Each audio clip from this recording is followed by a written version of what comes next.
दोस्तों आज की ये वीडियो बहुत ही ज़्यादा इंटरेस्टिंग होने वाली है क्योंकि आज हम बात करने वाले हैं कि क्या एक हिंदी मीडियम का विद्यार्थी वो स्विच कर सकता है इंग्लिश मीडियम में अगर वो यूपीएससी की प्रिपरेशन कर रहा है।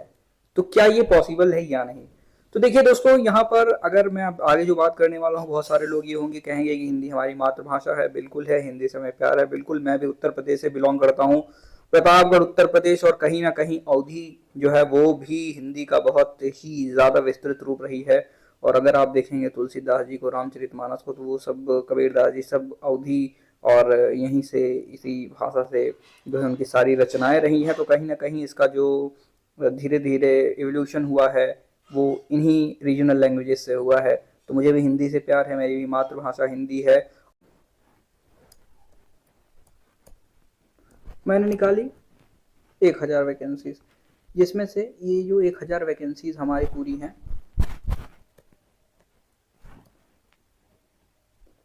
इसमें से आपकी 50 समझ लीजिए कि 50 वैकेंसीज हिंदी वाले जो आपके कैडर हैं, जो हिंदी स्पीक स्टेट बोलते हैं, जैसे यूपी हो गया और बिहार हो गया, यूपी हो गया, मध्य प्रदेश हो गया, राजस्थान, दिल्ली, ये सारी चीज़ों में ये जगह हो गए तो आप इनसाइड आएंगे। चलिए मान के चलते हैं आपका रैंक आया है 56 और आप एक आईएएस हैं, क्योंकि जनरल को तकरीबन 90 या 100 तक आईएएस मिल जाता है। और आप जो है 56 आपका आया है। अब 6 वैकेंसी बाद हैं, यानी 50 लोगों ने फिल कर ली है ऑलरेडी। 50 लोग चले गए आपकी हिंदी स्पीकिंग स्टेट्स में, उनको इंग्लिश आती क्या आती उनसे मैं मतलब नहीं। अब बचा आपकी 6, आप 6 वैकेंसी पीछे हैं, 5 वैकेंसी पीछे हैं, 6वें नंबर पे आपका नंबर है। और अब यहाँ पे प्रॉब्लम क्या है कि अभी स्टेट बचे नहीं है। आप हो गए हैं आईएएस, आप हैं आईएएस। अब आपसे ये कहा जाए कि भाई हिंदी वाले स्टेट तो है नहीं, हिंदी वाले स्टेट अब नहीं बचे हैं। 50 थे, उनकी वैकेंसी फिल हो गई है। अब आपको नॉर्थ ईस्ट में जाना पड़ेगा, साउथ में जाना पड़ेगा। सोचिए, समझिए इसको, नॉर्थ ईस्ट में जाना पड़ेगा, साउथ में जाना पड़ सकता है, और या फिर कहीं भी अदर देन आपके हिंदी स्पीकिंग स्टेट। तो क्या आप जॉब नहीं करेंगे? बहुत बड़ा क्वेश्चन है, कमेंट करके बताइए, क्या आप आईएएस की नौकरी छोड़ देंगे? क्या आप आईएएस की जॉब छोड़ देंगे? जॉब छोड़ देंगे और ये कहेंगे कि नहीं जी, नहीं जी, मैं तो केवल हिंदी वाला हूं। छोड़ेंगे? कभी नहीं ना, नहीं छोड़ेंगे, क्योंकि इतना कोई पागल तो होता नहीं है, पागल नहीं है कोई। कहेंगे भाई कोई भी कैडर मिले, कैडर कोई भी मिले, मुझे सब चाहिए, मुझको आईएएस ही बनना है, आईएएस ही चाहिए। ठीक है, और या तो फिर कहें आईएएस आप बने हैं, लेकिन आपको मैं स्विच कर दे रहा हूँ ग्रुप ए सर्विसेज में। आप जाइए दिल्ली में बैठिए ग्रुप ए सर्विसेज में, आपको मैं यूपी भेज दे रहा हूँ, आप जाके बैठिए लखनऊ में, बिहार में भेज दे रहा हूँ, पटना में जाके बैठिए। जाएंगे? कभी नहीं जाएंगे। आपको आईएएस ही चाहिए, आप आईएएस बने हैं। आपको हिंदी मिले या ना मिले, हिंदी वाले स्पीकिंग स्टेट मिले या ना मिले, लेकिन आपको जॉब ज़रूरी है। तो यहाँ पर आपसे मैं ये कहता हूँ कि यूनियन पब्लिक सर्विस कमीशन है, आपका यूनियन पूरा भारत है, तो पूरा भारत मतलब ऑल इंडिया। तो आप हिंदी देख करके सिर्फ और सिर्फ मत चलिए। और ये जो है, अगर आप देखेंगे तो यार ये चीज़ें भाई हो ही नहीं सकती हैं कि पूरे भारत में आपकी हिंदी आ जाए, क्योंकि यार हमारी डाइवर्सिटी ही इतनी ज़्यादा है कि यहाँ पर सब जगह अप्लाई कर देना कि हिंदी स्पीकिंग ही, तो आप समझ लीजिए कि मोड ऑफ। चलिए मैं आपको एक और एग्जांपल देता हूँ। चलिए अब बात करते हैं थोड़ा हम यूपीएससी एस्पिरेंट के लेवल वाले। आप हैं district magistrate. As an IAS officer, you will be a district magistrate, or if you are selected in IPS, which is superintendent of police. अब आप एसपी हैं, आप डीएम हैं, क्यों हैं आप? What is your role in the society? आप law and order देखेंगे, या फिर स्पेशली इम्प्लीमेंटेशन ऑफ पॉलिसीज। आप पॉलिसी को इम्प्लीमेंट कर रहे हैं और वहाँ पर लोगों के ग्रास रूट लेवल से जो जो चैलेंजेस आपके पास आ रहे हैं वो आप समझ रहे हैं। समझ करके आप हायर अथॉरिटीज़ को, स्टेट को, अपने मंडल को, एक मंडल होता है, ठीक है, 4-5 डिस्ट्रिक्ट्स का एक मंडल होता है, जहाँ पे मंडल होता है, जहाँ पे कमिश्नरेट होते हैं, आपके कमिश्नर बैठते हैं, उनको आप रिपोर्ट करेंगे, ठीक है। डिस्ट्रिक्ट से मंडल में रिपोर्ट करेंगे, आप डिस्ट्रिक्ट से डायरेक्ट आप स्टेट में, स्टेट लेजिस्लेटिव असेंबली में यहाँ पर रिपोर्ट करेंगे, फिर यहाँ से रिपोर्ट आपकी जाएगी यूनियन में, ठीक है, कैबिनेट में जाएगी, पार्लियामेंट में जाएगी। तो अगर आपके पास कोई समस्या लेके आ रहा है, फॉर एग्जांपल अब कोई गरीब इंसान है, कोई गरीब आदमी है, तो वहाँ पे आपके पास कोई प्रॉब्लम लेके आएगा, अब रीजनल लैंग्वेज में लेके आएगा।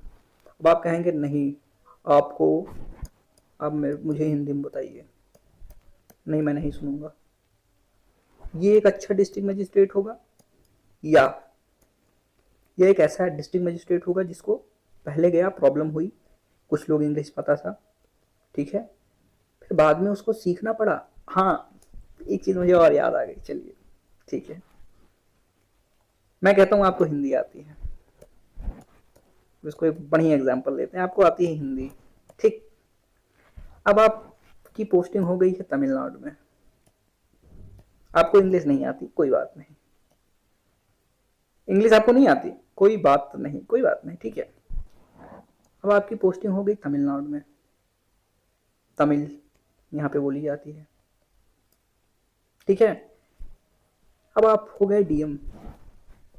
डीएम बनने के बाद आपको क्या करना है, इमेजिन कीजिए, जस्ट इमेजिन, मैं धीरे धीरे इसलिए बोल रहा हूँ क्योंकि मैं बहुत ज़्यादा तेज बोल सकता हूँ, आई हैव इन्फ्लुएंस इन, बहुत ज़्यादा तेज वीडियो भी बनाता हूँ, बहुत जल्दी बोल भी लेता हूँ, कोई दिक्कत वाली बात नहीं होती। मैं आपको अच्छे तरीके से एक्सप्लेन भी कर सकता हूँ कि आप डीएम है किसी डिस्ट्रिक्ट में और यहाँ पे आपकी पोस्टिंग हो गई है, पर वहाँ पे लैंग्वेज जो है वो आपकी तमिल है, लेकिन मैं आपको फील करा रहा हूँ, फील करिए, तमिल वहाँ पे लोग बोलते हैं।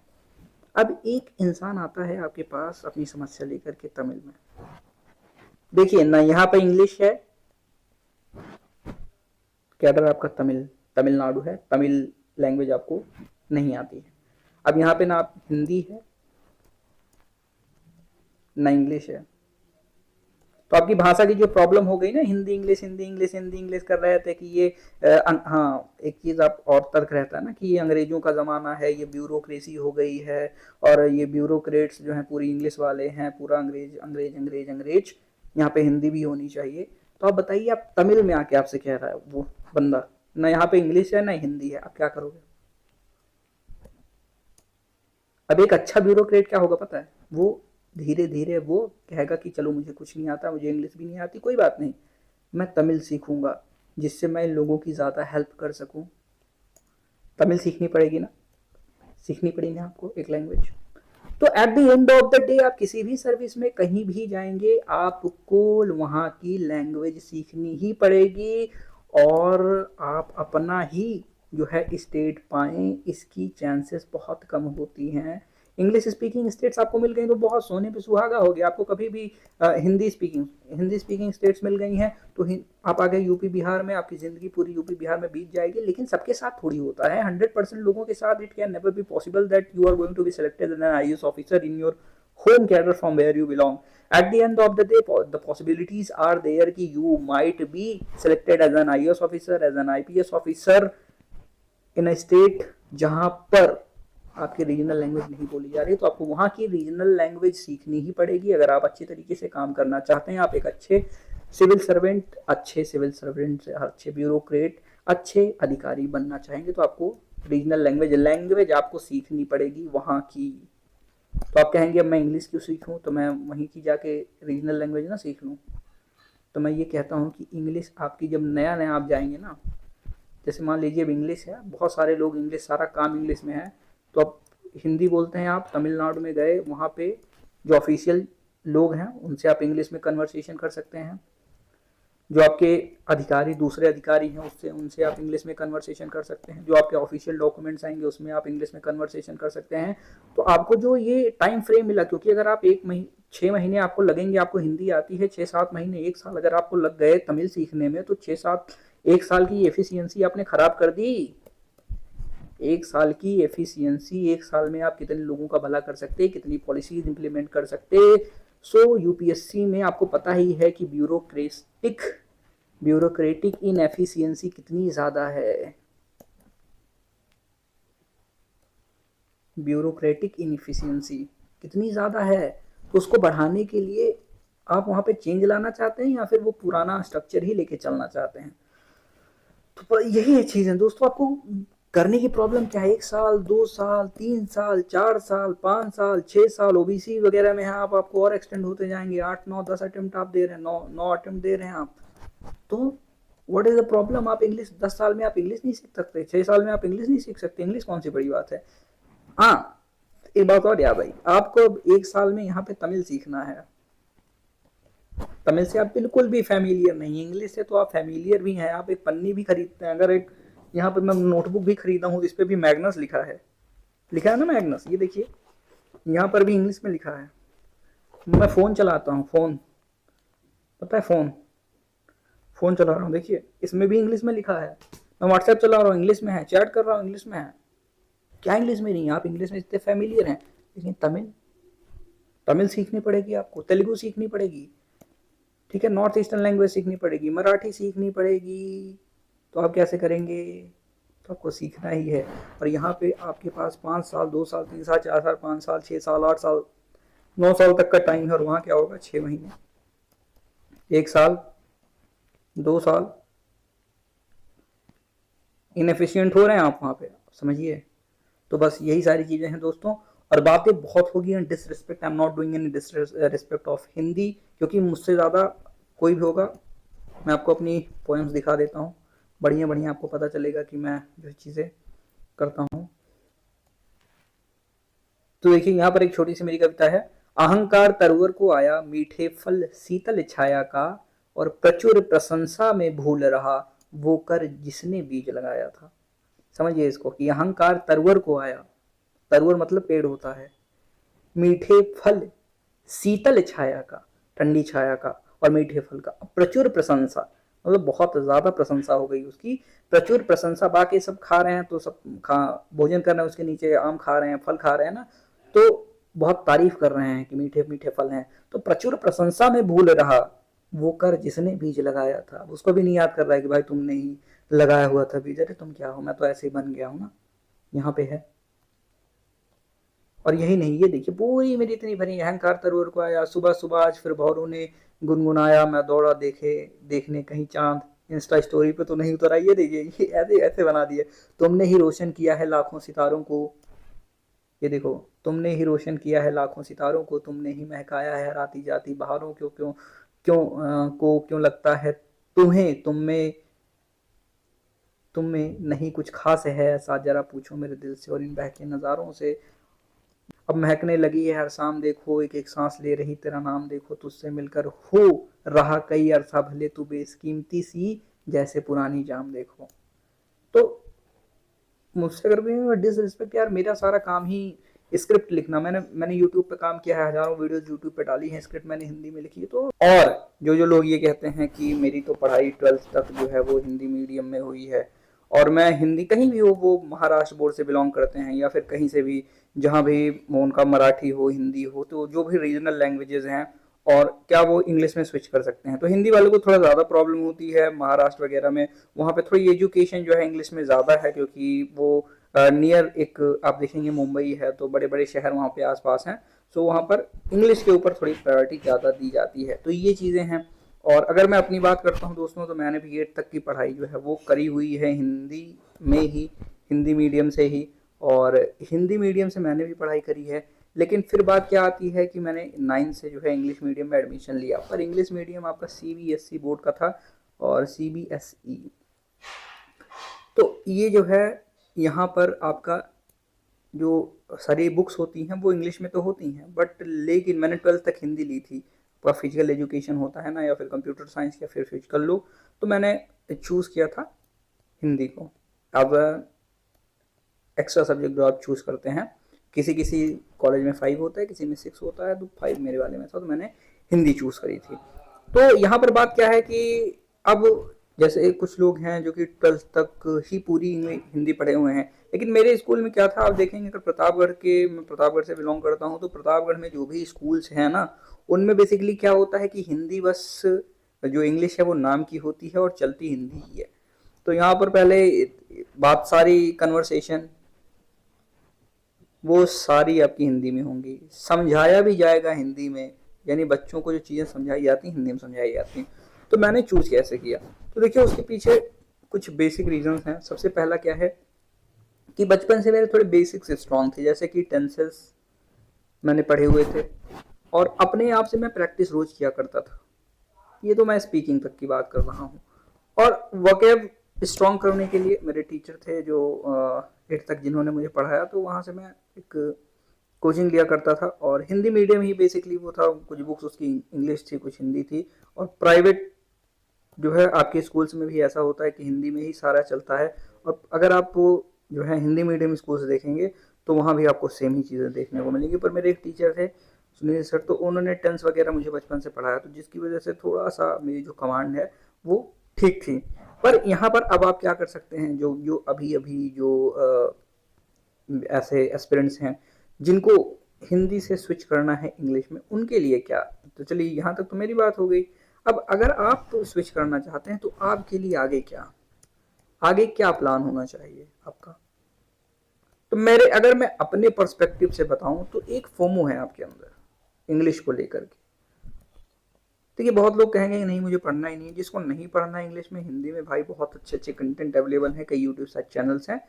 लेकिन इंग्लिश अगर आप देखेंगे तो इंग्लिश आपके लिए ज़्यादा इंपॉर्टेंट होने वाली है, क्योंकि माने या ना माने आप, ये आपकी ऑफिशियल लैंग्वेज है, ठीक है, ऑफिशियल लैंग्वेज। और आप एक ब्यूरोक्रेट बनने जा रहे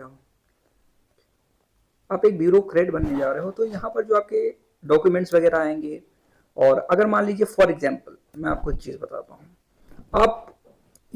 आपका आप IAS हो गए और यूपी से हैं आप, बिहार से हैं आपको आती है हिंदी, राजस्थान से हैं आप, ठीक है, अब आपको आती है हिंदी, लेकिन होता क्या है कि यहाँ पर कोई स्टेट PCS सर्विस है नहीं।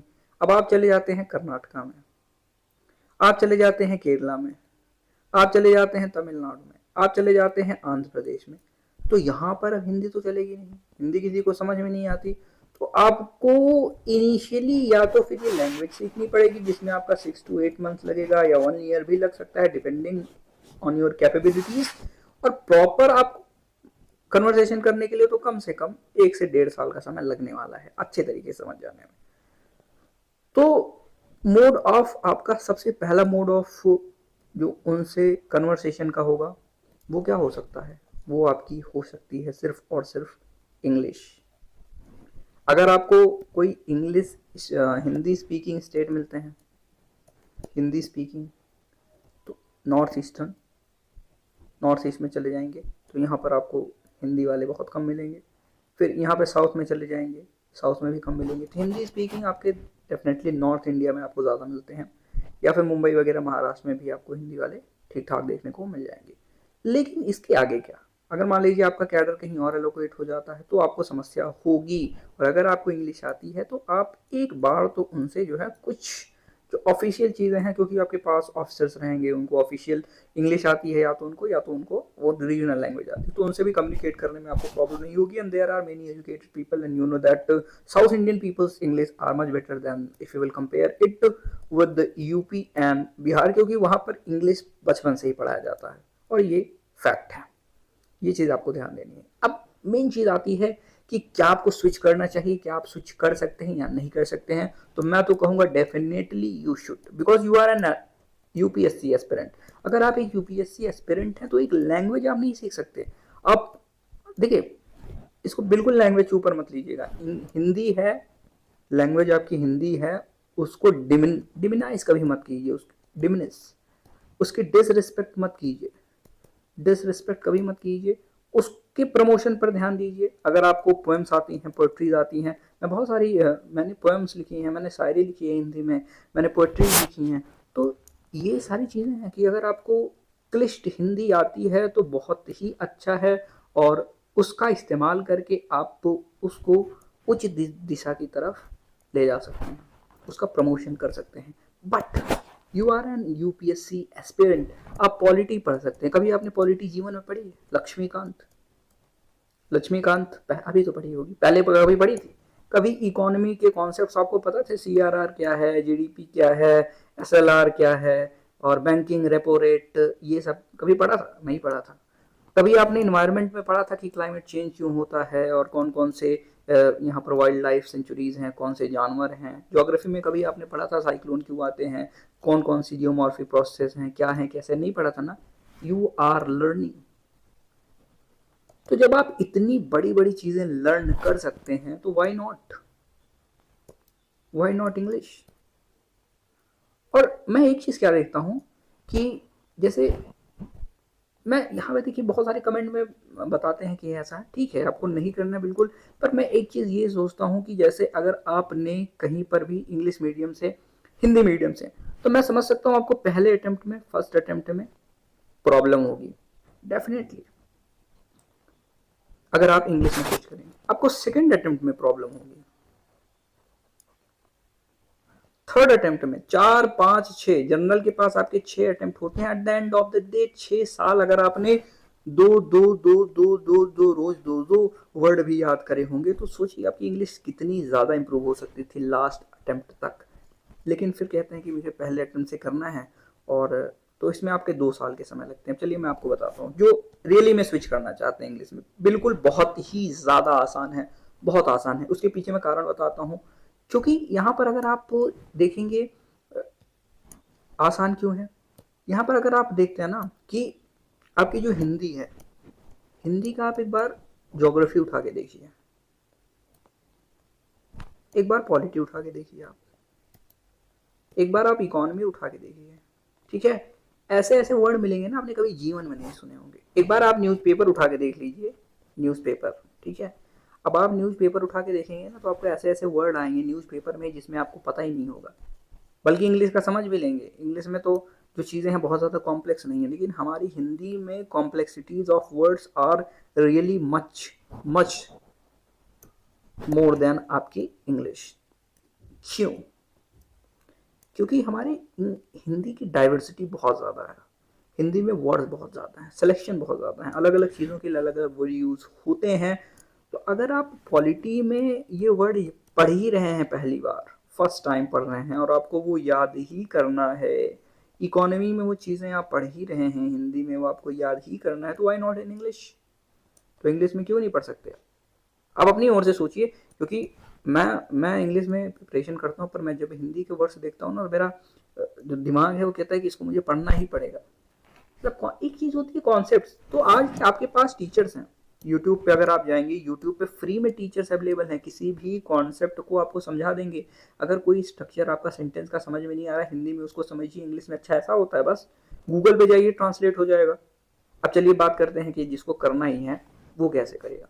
तो देखिए, सबसे पहले आपको शुरुआत क्या करनी है, स्विच करना चाहते हैं, ये बेस्ट आइडिया उनके लिए हो सकता है जो अभी अभी प्रिपरेशन स्टार्ट कर रहे हैं, उनके लिए बेस्ट आइडिया। या फिर जो धीरे धीरे स्विच करना चाहते हैं कि एक अटेम्प्ट हो गया, एक अटेम्प्ट हो गया, 2 अटेम्प्ट हो गया, 3 अटेम्प्ट हो गया आपका, और आप अब सोच रहे हैं कि यार हिंदी में मजा नहीं आ रहा। क्योंकि एक होता है, अगर आप देखेंगे मोस्ट ऑफ द केसेस में the selections are enough from English medium if we'll compare it with from Hindi medium, because the requirement of UPSC is English itself। क्योंकि it is not just about a state, ये सिर्फ एक state की बात नहीं है, ये पूरे इंडिया की बात है। और पूरे इंडिया में अगर आपको सबसे कनेक्ट करना है तो you should have the knowledge of English. तो ये चीज़ है। इंटरव्यू आप हिंदी में दे सकते हैं, इंटरव्यू इंग्लिश में दे सकते हैं, डज नॉट मैटर। आप जाके इंटरव्यू में ये भी बता सकते हैं कि सर मैं चाहूँगा कि मैं जो इंटरव्यू है वो हिंदी में दूँ, क्योंकि मेरी इंग्लिश उतनी ज़्यादा सही नहीं है, but I can speak, I can understand, but not that much that I am comfortable giving interview. पर उतने भी इंटरव्यू में कंफर्टेबल नहीं हो। बीच बीच में 2-4 वर्ड आप इंग्लिश के बोल सकते हैं, तो इससे उनको लगेगा हाँ ठीक है, इंग्लिश ये सीख जाएगा, इसको आती है। बस एक थोड़ा इसको इन्वायरमेंट नहीं मिला हुआ है ना, तो ये भी है इन्वायरमेंट। चलिए अब आते हैं हम अपने मेन टॉपिक पे कि कैसे स्विच करना है। सबसे पहला आपको काम क्या करना है, फर्स्ट थिंग इज दैट, तो पहला काम आपको करना है, जस्ट अ मिनट, जो आपके वर्ड्स हैं उसको समझना पड़ेगा, वर्ड्स।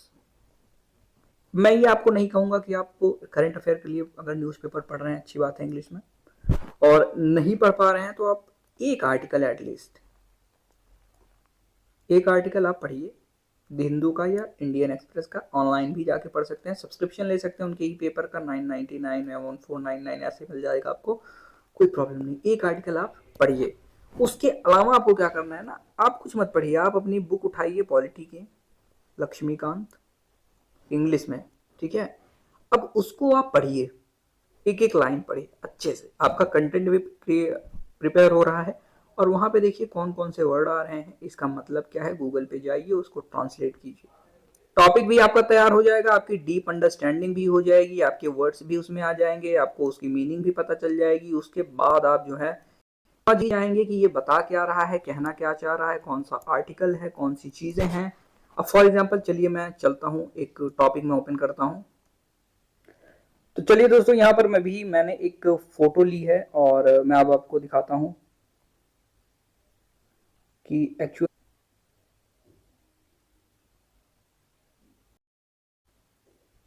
तो चलिए अभी मैं आ गया हूँ दोस्तों अपने पीडीएफ पर, और ये अभी मैंने एक फोटो ली है आपके लक्ष्मीकांत की, फंडामेंटल, जो कि आपके लिए फंडामेंटल राइट बहुत ही ज्यादा इंपॉर्टेंट चैप्टर है। अब मैंने जब पढ़ाई शुरू करी थी तो fundamental rights are ancient, ancient का मतलब क्या होता है मुझे खुद ही नहीं पता, एंशिएंट का मतलब क्या था। तो मैंने इसको जो है पढ़ा कि एंशिएंट मतलब क्या होता है, तो मैं फिर जाके गूगल करता था इजीली, जाके यहाँ से मैंने गूगल कर एंशिएंट, एंशिएंट मीनिंग प्रतिस्थापित, प्रतिस्थापित करना यानी स्थापना किसी का ना, तो प्रतिस्थापित, तो ये एंशिएंट हो गया। अब एंशिएंट मुझे नहीं पता था, फिर मैंने पढ़ा इसको, इसके बारे में जानकारी करी।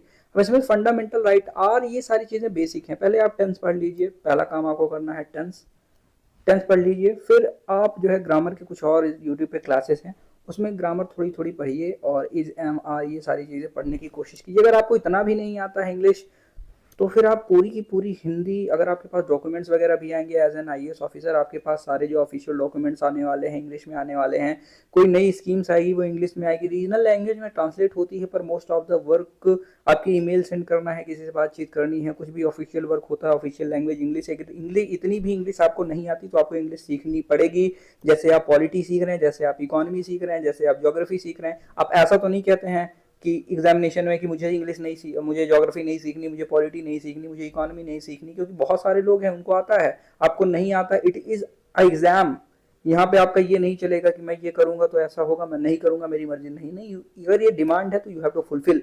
मत पढ़िए, अगर आपको नहीं पढ़ना, नहीं करना है तो आप ऐसे कह दीजिए मैं ज्योग्राफी नहीं पढ़ूंगा, जाओ, फिर जाइएगा प्रीलिम्स दे के आइएगा, फिर उसमें नहीं होगा तो आप फिर अगले बार फिर पढ़ने लगेंगे, कहेंगे नहीं मैं पढ़ूंगा, जो जो पूछा जाएगा वो पढ़ूंगा। अब कहेंगे मैं पॉलिटी नहीं पढ़ूंगा, मुझे अच्छा नहीं लगता, बस मेरी मर्जी। तो भाई एग्जाम दे रहे हो तो जाओ, मत पढ़ो। तो यहाँ पे डिमांड है, नहीं पढ़ोगे तो फिर एक बार फेल हो गया, अगली बार फिर पढ़ना पड़ेगा, पढ़ना पड़ेगा ही, अगर आपको निकालना है। नहीं निकालना है तो फिर कोई बात नहीं, तब तो क्या दिक्कत है, तब कुछ मत पढ़िए। फंडामेंटल राइट एंसेंट है, मुझको पता ही नहीं था एंसेंट। इन पार्ट थ्री में एंसेंट है ऑफ कॉन्स्टिट्यूशन, कॉन्स्टिट्यूशन के। मैं कैसे पढ़ता हूँ, तो फंडामेंटल राइट आर एंसेंट ने पार्ट थ्री, फंडामेंटल राइट जो है एंसेंट किए गए हैं पार्ट थ्री में। 2 बार पढ़ लिया, मुझे याद हो गया पार्ट 3 में, अच्छा ठीक है। फ्रॉम मतलब से, आर्टिकल 12 से 35 तक, ठीक है। अब आप कहेंगे हाँ ये तो ठीक है मैं पढ़ लेता हूँ, पर मैं लिखूँ कैसे? अरे लिखने में तो मुझको भी नहीं आता भाई, एक बार एक कीवर्ड याद करता हूँ, इतने दिन से 2 साल हो गए लगभग। मैंने स्टार्ट किया था 4 जुलाई, 4 जुलाई 2023 में प्रिपरेशन करी थी मैंने। अभी अगर मुझसे आप कह दीजिए 5 क्वेश्चन इसमें से दे दीजिए लिखने के लिए, तो भी मुश्किल से मैं ही नहीं कर पाऊंगा। तो किसी को नहीं याद रहता, कीवर्ड आपको बार बार पढ़ने पड़ेंगे, बार बार बार बार, इतनी बार पढ़िए ना तभी आपको समझ में आएगा। तो ऐसी बिल्कुल बात नहीं कि एक बार पढ़ गए आप भूल गए। ये फंडामेंटल लाइन में पता नहीं कितनी बार पढ़ा है, 2 सालों में इसको मैंने 50 बार पढ़ाऊंगा फिर भी नहीं आता, क्या करूँ, पढ़ना पड़ेगा। तो देखिए part 3 of constitution is rightly describe. अब डिस्क्राइब का मतलब आपको पता ही है, नहीं पता तो आके जाके देख लीजिए। तो पार्ट 3 ऑफ कॉन्स्टिट्यूशन, कॉन्स्टिट्यूशन का पार्ट 3 वो डिस्क्राइब किया गया है, डिस्क्राइब्ड एज। अब एज क्यों इस्तेमाल होता है, तो is are, is are, am, as, इसमें से मुझे पता है बहुत सारे लोगों को आता है, उनको इतनी प्रॉब्लम नहीं होती। उनको मेन प्रॉब्लम कहाँ होती है, आंसर राइटिंग कैसे करें, उसकी भी वीडियो लाऊंगा। आप मुझे कमेंट करके बताइए आपको प्रॉब्लम कहाँ हो रही है। मैं एकदम जिसको कुछ नहीं आता, मुझे लगता है कि मतलब उसको कुछ भी नहीं आता, उसके लिए मैं बता रहा हूँ। तो यहाँ पे आकर देखिए, इट कंटेन्स वेरी लॉन्ग, इसमें बहुत लॉन्ग और कॉम्प्रीहेंसिव लिस्ट है। लॉन्ग मतलब लंबी, कॉम्प्रीहेंसिव मतलब संक्षिप्त। तो ये इसमें क्या हार्ड है, जस्टिसिएबल। अब जस्टिसिएबल का मतलब क्या होता है, मुझे खुद ही नहीं पता जस्टिसिएबल, यार किसी को नहीं पता होता। ये जो टर्म आपकी इंग्लिश में दिए हैं चाहे हिंदी में दिए हैं, आपको पढ़ने पड़ेंगे ही, और यही बार बार पढ़ना है। तो मैं ये कहता हूँ कि आपको अगर पढ़ाई करनी भी है, इंग्लिश सीखना भी है, तो आप क्यों ना पॉलिटी से सीखिए, इकोनॉमी से क्यों नहीं सीख सकते। आप देखिए इसमें कितने सारे वर्ड्स हैं, इसमें से आप अगर बार बार इसको ध्यान देंगे ना, तो ये जस्टिसिएबल है नेचर में। अब जस्टिसिएबल में जाकर सर्च करता हूँ what is justiciable. Justiciable meaning डालिए आप, जस्टिसिएबल, जस्टिसिएबल मीनिंग। जस्टिसिएबल का मतलब क्या होता है कि दैट यू कैन एक्सेप्ट, आप एक्सेप्ट कर सकते हैं, because there is a good reason for it. Hindi में डाल देता हूं मैं, देखो, तर्क संगत, जो कि तर्क संगत हो या न्यायोचित हो, न्याय संगत हो। न्यायोचित, बहुत सारे लोगों को न्यायोचित ही नहीं आता होगा कि न्यायोचित क्या होता है, न्याय संगत क्या होता है। न्याय और उचित ये सुना हुआ है, ये न्यायोचित, ठीक है, नहीं आता, पर सीखते हैं। अब मान लीजिए मैं एक बार इसको पढ़ा हूँ, मैं 2 बार पढ़ा लक्ष्मीकांत, 3 बार पढ़ा ये टॉपिक, 4 बार पढ़ा, 5 बार पढ़ा। मैं कहता हूँ कितना भी अगर आप यूपीएससी की तैयारी कर रहे हैं, तो इतना तो आपका आईक्यू लेवल है कि 5 बार पढ़ने के बाद चीज़ें आपको याद हो जाएंगी। और जब इसमें नहीं याद हो सकता, इंग्लिश में नहीं याद हो सकता, तो हिंदी में तो आपका कभी भी नहीं याद हो सकता। लिख के लीजिए, अगर इंग्लिश में आप नहीं याद कर सकते, तो हिंदी में आप जीवन में कभी नहीं याद कर सकते। हाँ, वो चीज़ मैं मानता हूँ। अरे मैं गांव में रहता हूँ भाई, मैं विलेज में रहता हूँ, विलेज में कभी कभी किसी के साथ इंग्लिश में बात नहीं करी, कभी कभी इंग्लिश मीडियम में पढ़ा, पर कभी इंग्लिश में हमारा कोई कन्वर्सेशन किसी से नहीं हुआ है। इंग्लिश मीडियम मैंने 9th 10th 11th और 12th पढ़ा है। 9th 10th 11th 12th मतलब कुछ नहीं होता। वैसे फिर मैंने एक प्राइवेट स्कूल में पढ़ी थी, जिसमें 2 और 8 तक मैंने तो ऐसे ही जो है प्राइवेट स्कूल में पढ़ा, जिसमें कि ये देख रहे हैं 9th 10th 11th 12th, यहाँ पे ऐसा ही होता है। तो यहाँ पे इतना पढ़ने के बाद क्या दिक्कत है, फिर भी नहीं आता भाई। हिंदी में ही सारी चीज़ें होती हैं, तो आप ये समझने की कोशिश कीजिए जो मैं आपको समझाना चाह रहा हूँ। फिर आगे चलिए देखिए आगे, the fundamental right are meant for promoting. अब प्रमोटिंग का मतलब आपको नहीं समझ में आएगा, प्रमोटिंग का मतलब जाके सर्च कीजिए।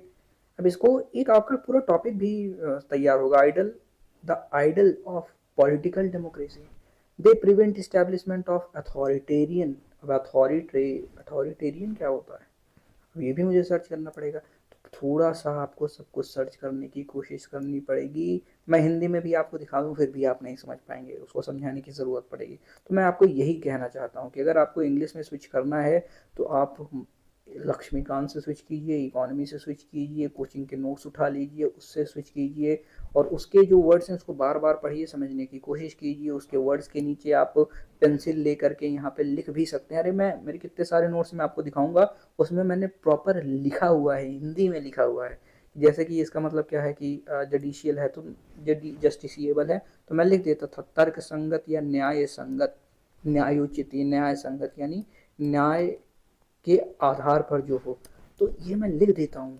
तो अब आपको ऐसे करना है, वैसे कोई सीख के नहीं आता, उसमें थोड़ी प्रॉब्लम आपको होगी, लेकिन आप धीरे धीरे, मैं कहता हूँ आप 1 साल तैयारी करते हैं, 1 साल 2 साल 3 साल 4 साल, क्यों, तो क्यों नहीं सीख रहे हैं यार। 4 साल में इंग्लिश कौन नहीं सीख सकता। मैं अपनी बात बताता हूँ, मैं तो ठीक है, मेरा भाई वो 12th तक हिंदी मीडियम में पढ़ा है, उसको उसको ये समझ लीजिए कि पढ़ना नहीं आता था इंग्लिश, तो उसने एसएससी की तैयारी करी, और बेसिकली उसने पढ़ाई शुरू करी इंग्लिश सीखने के लिए, फिर धीरे धीरे एसएससी की तैयारी करने लगा, अभी भी कर ही रहा है। पर उसकी इंग्लिश इतनी ज़्यादा बेटर है, उसकी वाकैब उसकी मेरे से ज़्यादा है।